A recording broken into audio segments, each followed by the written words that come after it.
Selamat datang kembali di channel YouTube Kisah Para Leluhur Nusantara. Pada kesempatan ini kami hendak memberitakan tentang Alap-alap Laut Kidul karya Hoping Hu bagian 27C. Sekarang kami harap agar Kakang Parmadi suka menceritakan riwayat kalian berdua sehingga sampai tiba di sini. Kata Sulastri. Parmadi menghela napas. Kami sebetulnya tidak sengaja ke Dermayu. Akan tetapi ternyata beginilah jadinya dan ini sudah diatur oleh kekuasaan Gusti Allah sehingga kami dapat bertemu denganmu, Adi Sulastri. Kami tinggal di Kadipaten Pasuruan dan kami berdua mendengar bahwa Gusti Sultan Agung sudah mengadakan persiapan untuk mengirim bala tentara, hendak menyerang Kompeni Belanda di Jayakarta lagi sebagai penyerangan kedua. Karena penyerangan kedua ini pun agaknya menghadapi pertahanan Belanda yang amat kuat, maka kami berdua mengambil keputusan untuk membantu Mataram. Akan tetapi kami tidak masuk menjadi prajurit dan ingin membantu secara sukarela, maka kami mendahului pasukan Mataram. Kami menuju ke Jayakarta atau Batavia dan hari ini kebetulan sekali kami lewat di Dermayu ini dan bertemu dengan Adi Sulastri. Jadi anak Mas Parmadi sekarang hendak pergi ke Batavia untuk ikut berjuang melawan Kompeni? Tanya Ki Subali. Aku ingat sekarang. Aki Somat tadi, kakek bungkuk berpunuk yang ikut datang menyerang ke sini, adalah seorang antek Kompeni Belanda pula. Ketika melakukan perjalanan bersama Mas Aji. Maksudku Lindu Aji, aku biasa menyebutnya Mas Aji. Ketika itu Aki Somat bersama Ki Harya Bakawulung, Nyi Maya Dewi dan juga Banuseta yang ternyata telah membunuh Eyang Guru Tejo Langit. Muryani berkata marah. Mereka itu memang orang-orang jahat yang menjadi antek Kompeni Belanda dan yang pantas kita basmi.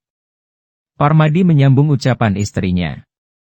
Setelah mendengar akan kematian Paman Guru Ki Tejo Langit dan putranya di tangan Banuseta yang dibantu oleh Hasanuddin, maka kami berdua juga ingin mencari mereka yang telah menjadi antek Kompeni untuk membasmi mereka. Kami akan melanjutkan perjalanan ke Jayakarta besok pagi, Paman. Kata Parmadi kepada Ki Subali. Bagus. Memang telah menjadi kewajiban bagi setiap orang kawula untuk membela negara dan bangsa yang terancam oleh siapa saja, terutama oleh bangsa lain, kata Ki Subali dan Ki Salmun juga mengangguk-angguk membenarkan. Mereka bercakap-cakap sampai jauh malam dan pada keesokan harinya, pagi-pagi sekali Parmadi dan Muryani meninggalkan rumah keluarga Ki Subali untuk melanjutkan perjalanan mereka, diantar oleh seluruh anggota keluarga itu sampai ke depan pintu pekarangan. Semenjak mendapatkan ingatannya tentang masa lalunya, Sulastri banyak melamun. Hal ini terutama sekali diketahui benar oleh Neneng Salmah yang setiap hari hampir selalu berdekatan dengannya, bahkan setiap malam tidur sekamar. Akan tetapi kalau ditanya dan didesak, Sulastri hanya menggeleng kepalanya dan menjawab bahwa ia baik-baik saja dan tidak ada apa-apa. Atau ia sering menggunakan alasan bahwa kematian Ki Tejo Langit yang membuat ia sering melamun dan berduka. Padahal bukan hanya itu yang membuatnya gelisah, melainkan terutama sekali kalau ia teringat kepada Lindu Aji dan Jatmika. Pada suatu malam, Neneng Salmah yang merasa rindu kepada Lindu Aji, mengungkapkan perasaan hatinya kepada Sulastri. Lastri, di mana ya kira-kira sekarang ini Kakang Mas Lindu Aji? Mereka berdua sudah rebah di tempat tidur masing-masing yang berjajar di kamar itu. Mendengar pertanyaan ini, Sulastri lalu miringkan tubuhnya menghadap ke arah Neneng. Maksudmu Mas Aji? Agaknya engkau sudah rindu sekali padanya, ya? Neneng tersipu. Ia tersenyum dengan kedua pipi berubah kemerahan. Sulastri harus mengaku dalam hatinya betapa ayu manis bekas Waranggana dari Sumedang ini. Tidaklah mengherankan kalau Mas Aji jatuh cinta padanya, pikirnya. Lastri. Aku hanya teringat kepadanya. Sudah agak lama kami saling berpisah. Sulastri bangkit lalu duduk bersila, menghadap ke arah Neneng. Neng, akuilah terus terang. Kita sudah seperti saudara, bukan? Ingat, aku mengenal baik Mas Aji. Sudah. Seperti saudara sendiri, bahkan dia adalah masih saudara seperguruanku. Katakanlah engkau benar-benar mencinta Mas Aji?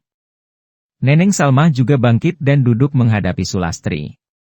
Matanya yang indah kini menatap wajah Sulastri dan biarpun tampak malu-malu, namun wajahnya berseri dan sinar matanya cerah.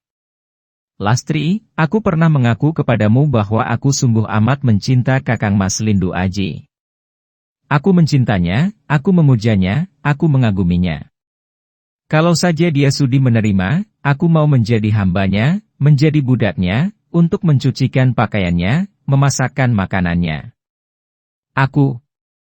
Aku memujanya, Lastri, aku ingin selalu dekat dengannya, selalu melayaninya, aku ingin membahagiakannya, aku. Akan tetapi aku seorang gadis hina, hanya seorang ledek dan dia. Dia seorang pendekar, seorang satria, seorang pahlawan, aku begini rendah dan dia begitu tinggi. Gadis itu menggunakan punggung tangannya untuk menyeka beberapa butir air mata yang menuruni pipinya. Sulastri merasa hatinya seperti diremas. Ia juga mencinta Lindu Aji. Hal ini sekarang teringat olehnya. Sejak remaja, ia telah jatuh hati kepada Lindu Aji. Akan tetapi sekarang, mendengar pengakuan Neneng Salma yang mencinta Aji sedemikian rupa, ia menjadi terharu dan juga menjadi gelisah dan bingung. Ia tidak dapat marah kepada Neneng, tidak dapat cemburu kepadanya. Ia terlalu menyayang gadis itu. Dan ia yakin benar gadis yang hebat, baik budi pekertinya, bijaksana, cantik jelita, lemah lembut. Seorang gadis pilihan, seorang seniwati tulen. Sudah sepantasnya lah kalau gadis sehebat ini menjadi calon istri Lindu Aji. Akan tetapi Sulastri merasa hatinya tertusuk, pedih dan perih yang membuatnya hampir menjerit menangis. Akan tetapi ditahannya dan untung baginya bahwa sinar lampu di atas meja itu tidak cukup terang sehingga wajahnya yang berubah pucat itu tidak tampak oleh Neneng Salma. Jangan berkata begitu, Neng. Mas Aji adalah seorang yang bijaksana, tidak mungkin dia memandang rendah pekerjaanmu. Memang banyak waranggana yang tersesat dan menyeleweng daripada pekerjaannya sebagai seorang seniwati. Akan tetapi aku tahu bahwa engkau adalah seorang yang bersusila dan berbudi. Dan aku yakin Mas Aji juga mengetahuinya. Neneng Salma menghela napas panjang. Mudah-mudahan apa yang kau katakan itu benar, Lastri. Neneng lalu merebahkan diri kembali dan kini ialah yang melamunkan betapa akan bahagianya kalau pendapat Sulastri itu kelak menjadi kenyataan. Kini Sulastri juga merebahkan diri telentang dan melamun lagi. Kini ia melamunkan kenangannya ketika melakukan perjalanan bersama Lindu Aji. Pengalaman dan bahaya yang mereka hadapi bersama. Betapa pemuda itu membela dan melindunginya mati-matian. Juga kalau kini ia kenang kembali, ia dapat menangkap gerak-gerik pemuda itu, pandang matanya, senyumnya, kelembutan kata-katanya, semua itu membayangkan bahwa pemuda itu menyayanginya, mencintainya. Dan ia sendiri. Ia harus mengaku dalam hatinya bahwa ia juga amat tertarik, kagum dan sayang kepada pemuda itu. Ia tahu bahwa ia jatuh cinta kepada Lindu Aji. Mereka saling mencinta, walaupun tidak pernah terucapkan dalam kata-kata. Semakin perih rasa hatinya kalau ia mengingat akan hal ini dan cepat-cepat ia mengalihkan perhatiannya dan lamunannya untuk mengenang Jatmika. Jatmika sudah jelas mencintanya, bahkan pemuda itu yang juga masih terhitung saudara seperguruannya itu terang-terangan menyatakan cintanya dan hendak melamarnya kalau tugasnya sudah selesai. Jatmika juga seperti Lindu Aji, membela dan melindunginya dengan taruhan nyawa. Akan tetapi ketika ia mengamati hati sendiri, ia hanya mempunyai perasaan kagum dan suka kepada Jatmika. Ia tidak yakin apakah ia juga mencinta Jatmika.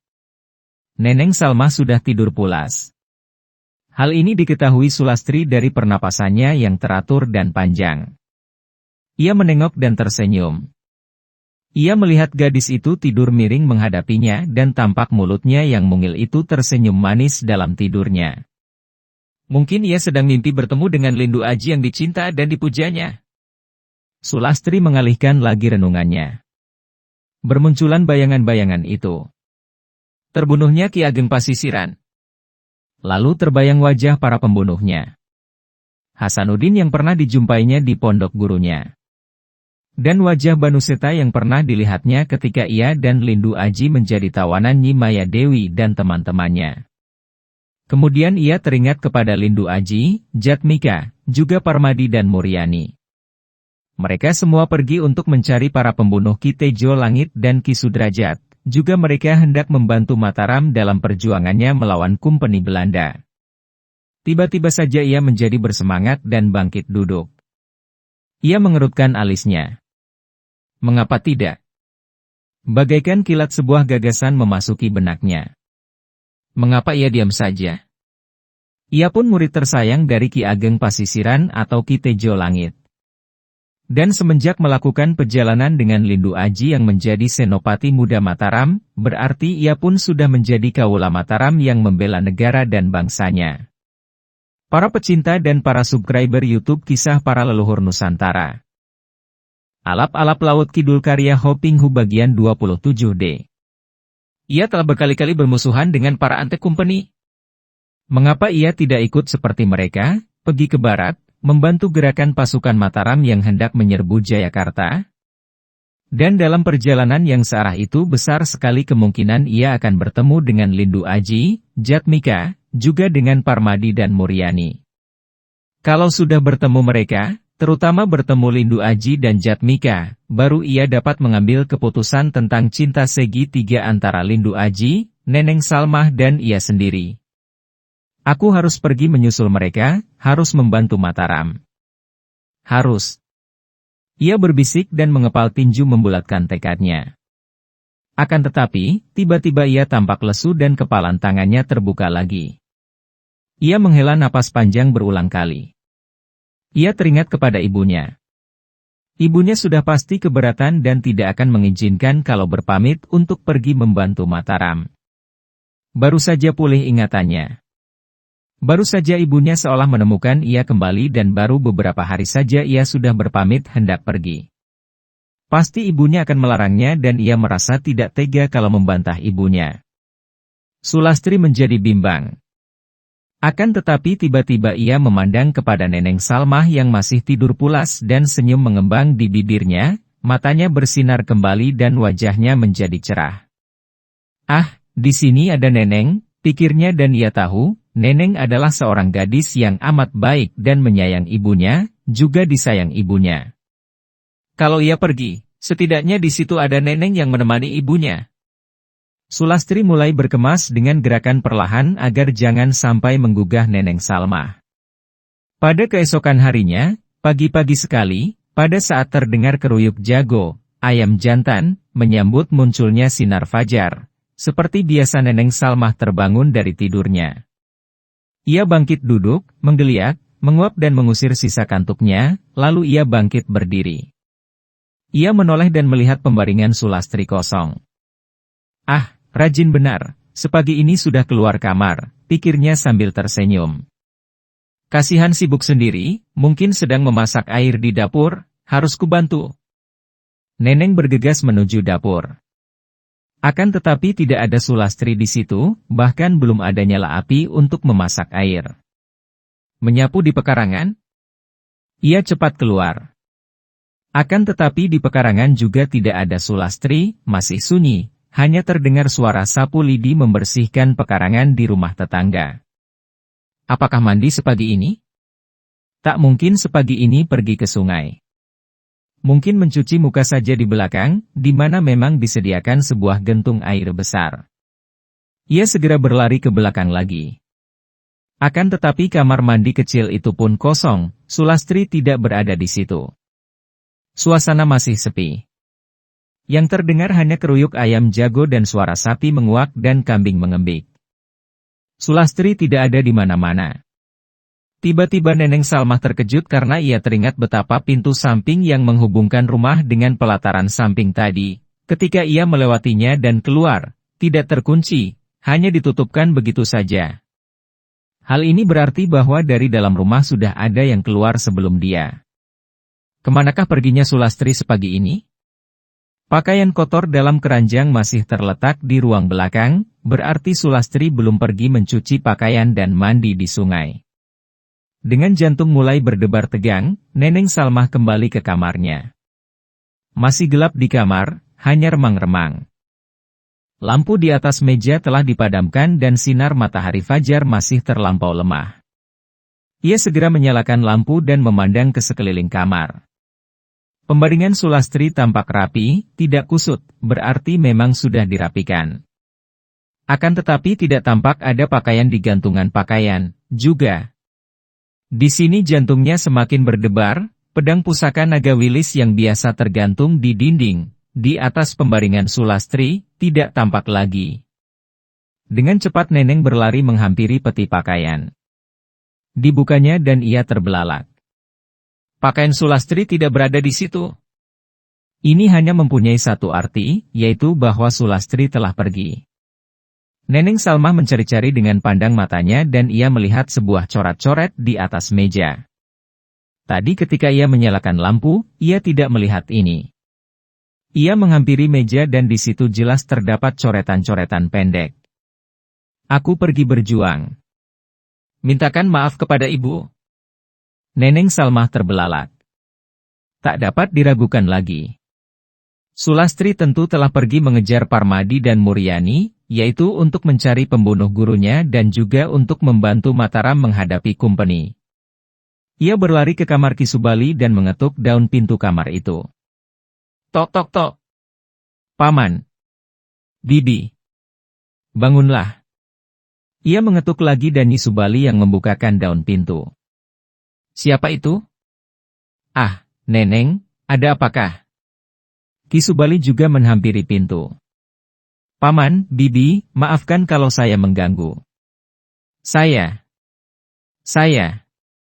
Neneng, ada apakah? Kenapa engkau begini gugup? Apa yang terjadi? Tanya Nyi Subali sambil memegang lengan gadis itu. Bibi, Sulastri. Iya. Ia pergi malam tadi ketika aku tidur. Pergi? Kemana? Tanya Ki Subali. Mana ia? Mana anakku Sulastri? Nyi Subali mengguncang tangan Neneng. Tenanglah, Paman dan Bibi. Mari ikut saya ke kamar. Neneng mengajak mereka. Tenanglah, Bune, bagaimanapun juga, Lastri bukan anak kecil dan kini ingatannya telah sembuh. Ki Subali menghibur istrinya yang mulai menangis. Mereka mengikuti Neneng pergi ke kamar yang menjadi kamar dua orang gadis itu. Sebuah daun pintu terbuka dan Ki Salmun muncul. Dia sudah terbangun dan keluar ketika mendengar suara ribut-ribut itu. Ada apakah? SSTT, Bapak, mari ikut dan Bapak akan mengerti. Kata Neneng perlahan. Ki Salmun juga mengikutinya. 4 orang itu memasuki kamar yang lampu mejanya masih menyala. Ketika bangun pagi-pagi tadi, saya tidak melihat Lastri. Sudah saya cari kemana-mana tidak ada dan pakaiannya juga tidak ada. Pedang naga wilis juga tidak ada dan saya menemukan tulisan ini di atas meja. Neneng menunjuk ke arah coretan-coretan huruf yang agaknya dibuat dengan goresan pedang di atas meja itu. Ki Subali mendekat dan membaca agak keras agar istrinya yang tidak pandai membaca dapat mendengarkan. Aku pergi berjuang. Mintakan maaf kepada ibu. Dia membaca dan ketika dia berhenti membaca, terdengar tangis Nyi Subali. Aduh, Naku Sulastri. Kemana lagi engkau pergi? Ibu ini mengeluh, Neneng Salmah merangkulnya dan menuntunnya duduk di atas pembaringan Sulastri. Bibi, harap Bibi jangan khawatir. Sulastri tentu pergi menyusul Kakang Mas Permadi dan Mbak Kayu Muryani, juga ia tentu akan bertemu dengan Kakang Mas Lindu Aji dan Kakang Mas Jatmika dan bersama mereka berjuang membantu Mataram menghadapi Kumpeni. Sulastri adalah seorang yang sakti mandraguna, Bibi, harap Bibi tenangkan hati. Neneng Salmah menghibur. Apa yang dikatakan Neneng itu benar, Bune. Sudahlah, jangan menangis. Anak kita melakukan tugas yang suci, membela negara dan bangsa, kita patut merasa bangga dan mari kita doakan saja agar Gusti Allah selalu melindunginya. Kata Ki Subali. Setelah dihibur oleh suaminya dan terutama oleh Neneng Salmah yang sudah dianggap seperti anak sendiri, Nyi Subali lambat laun dapat merelakan kepergian Sulastri. Beberapa hari kemudian ia telah tenang dan pulih kembali. Sultan Agung di Mataram memang merasa penasaran sekali setelah setahun yang lalu serangan pertamanya ke Batavia gagal dan dia kehilangan banyak prajurit dan senopati. Karena itu, setahun lebih kemudian setelah kekalahan itu, dia menyusun lagi kekuatan yang lebih besar untuk mengirim bala tentara ke Batavia dan menyerang pertahanan Kompeni Belanda. Sesungguhnya, Belanda inilah yang menjadi sasaran utamanya untuk dimusuhi karena dia mengerti bahwa Kompeni merupakan ancaman besar bagi negara dan bangsanya. Belanda memiliki kapal-kapal perang yang besar, lengkap dengan meriam-meriam besarnya, dan walaupun pasukannya tidak berapa besar namun pasukan itu diperkuat dengan meriam-meriam, granat dan bahan peledak lain termasuk bedil-bedil yang dapat membunuh orang dari jarak jauh. Untuk keperluan penyerbuan kepada Kompeni inilah Sultan Agung mempersatukan seluruh daerah sebelah barat sampai ke timur Nusa Jawa, kalau perlu dengan kekerasan sehingga semua daerah tunduk dan dapat dipersatukan guna menghimpun pasukan besar. Pada suatu hari Sultan Agung mengumpulkan seluruh senopati dan adipati dan mengangkat para adipati dan senopati untuk memimpin bala tentara menyerang Batavia. Karena itu merupakan penyerangan kedua, Sultan Agung tidak ingin serangannya gagal dan dia mengangkat orang-orang yang sungguh-sungguh dapat dipercaya akan dapat memberi semangat kepada semua prajurit.